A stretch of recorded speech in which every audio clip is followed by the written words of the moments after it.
मित्रों, ये तो हम सभी जानते हैं कि मृत्यु लोक पर जन्म लेने वाला कोई भी प्राणी अमर नहीं होता, अर्थात उसे एक ना एक दिन मरना ही होता है। लेकिन क्या आप जानते हैं कि मरने के बाद आत्मा का क्या होता है, या मृत्यु के 24 घंटे के बाद आत्मा अपने घर वापस क्यों आती है और वह कितने दिनों तक अपने घर में रहती है? अगर नहीं जानते तो मैं आपको बता दूं कि इन सभी सवालों का जवाब गरुड़ पुराण में विस्तार से बताया गया, और आज की इस वीडियो में हम आपको यही बताने जा रहे हैं। नमस्कार मित्रों, द डिवाइन टेल्स पर आपका एक बार फिर से स्वागत है।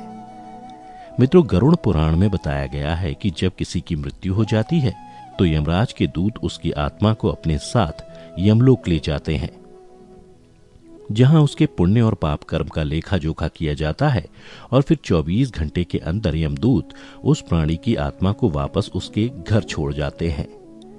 यमदूत के द्वारा वापस छोड़ जाने के बाद मृतक की आत्मा अपने परिजनों के बीच ही भटकती रहती है और अपने परिजनों को पुकारती रहती है, लेकिन उसकी आवाज को कोई नहीं सुनता। यह देख मृतक की आत्मा बेचैन हो जाती है और जोर जोर से चिल्लाने लगती है, तब भी उसकी आवाज को कोई नहीं सुनता।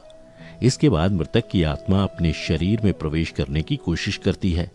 लेकिन यमदूत के पाश में बंधे होने के कारण वह मृत शरीर में प्रवेश नहीं कर पाती है। इसके अलावा गरुड़ पुराण में बताया गया है कि किसी की मृत्यु हो जाने पर जब उसके परिजन रोते बिलखते हैं तो यह देख मृत आत्मा दुखी हो जाती है और वह भी रोने लगती है, लेकिन वह कुछ कर नहीं पाती और लाचार होकर अपने जीवन काल में किए गए कर्मों को याद करके दुखी हो जाती है। गरुड़ पुराण की माने तो जब यमदूत मृतक की आत्मा को उसके परिजनों के बीच छोड़ जाते हैं तो उसके बाद उस आत्मा में इतना बल नहीं रहता कि वह यमलोक की यात्रा तय कर सके। गरुड़ पुराण के अनुसार किसी भी मनुष्य की मृत्यु के बाद जो 10 दिनों तक पिंडदान किया जाता है, उससे मृत आत्मा के विभिन्न अंगों की रचना होती है, और फिर 11वें और 12वें दिन जो पिंडदान किया जाता है उससे मृतक की आत्मा रूपी शरीर का मांस और त्वचा का निर्माण होता है, और जब 13वें दिन 13वीं की जाती है तब मृतक के नाम से जो पिंडदान किया जाता है उससे ही वो यमलोक तक की यात्रा तय करती है। अर्थात मृत्यु के पश्चात 13 दिनों तक जो मृत आत्मा के नाम से पिंडदान किया जाता है उसी से आत्मा को मृत्यु लोक से यमलोक तक जाने का बल मिलता है। मित्रों, इसीलिए गरुड़ पुराण में बताया गया है कि जब किसी मनुष्य की मृत्यु हो जाती है तो उसकी आत्मा 13 दिनों तक अपने परिजनों के बीच भटकती रहती है, और इसके बाद मृतक की आत्मा मृत्यु लोक से यमलोक के सफर पर निकल पड़ती है, जिसे पूरा करने में उसे 1 साल यानी 12 महीने का वक्त लगता है। मान्यता के अनुसार 13 दिनों तक किया गया पिंडदान इस 1 वर्ष मृतक की आत्मा के लिए भोजन के समान होता है। मित्रों, अब आपके मन में सवाल उठ रहा होगा कि अगर किसी मृत आत्मा के निमित्त पिंडदान नहीं किया गया तो क्या होगा? तो मैं आपको बता दूं कि इसका भी वर्णन गरुड़ पुराण में विस्तार से किया गया है, जिसके अनुसार जिस मृतक आत्मा के नाम से पिंडदान नहीं किया जाता है उसे 13वीं के दिन यमदूत जबरदस्ती घसीटते हुए यमलोक लेकर जाते हैं, जिससे मृत आत्मा को यात्रा के दौरान काफी कष्ट उठाना पड़ता है।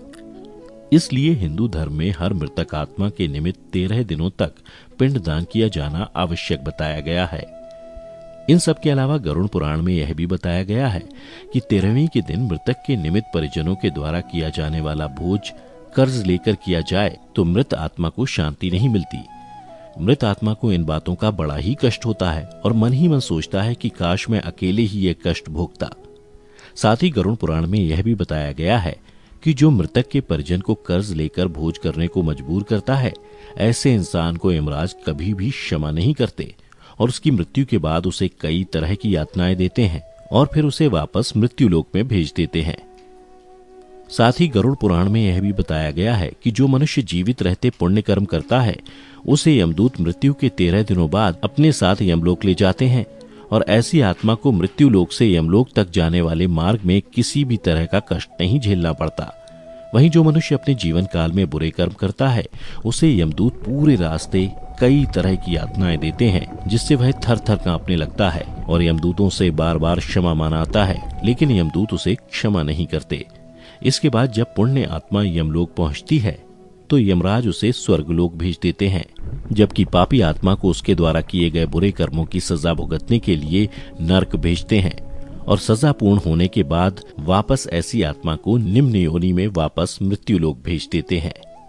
तो मित्रों, उम्मीद करता हूं कि आपको समझ में आ गया होगा कि आखिर मृत्यु के 24 घंटे बाद आत्मा अपने घर वापस क्यों आती है। अगर समझ आया हो तो वीडियो को ज्यादा से ज्यादा लाइक और शेयर करें। साथ ही ऐसी ही आध्यात्मिक जानकारी के लिए हमारे चैनल द डिवाइन टेल्स को अभी सब्सक्राइब करें और फेसबुक पर देखने वाले लाइक करें हमारा Facebook page the divine tales Hindi. फिलहाल आज के लिए बस इतना ही। इजाजत दें। आपका बहुत बहुत शुक्रिया।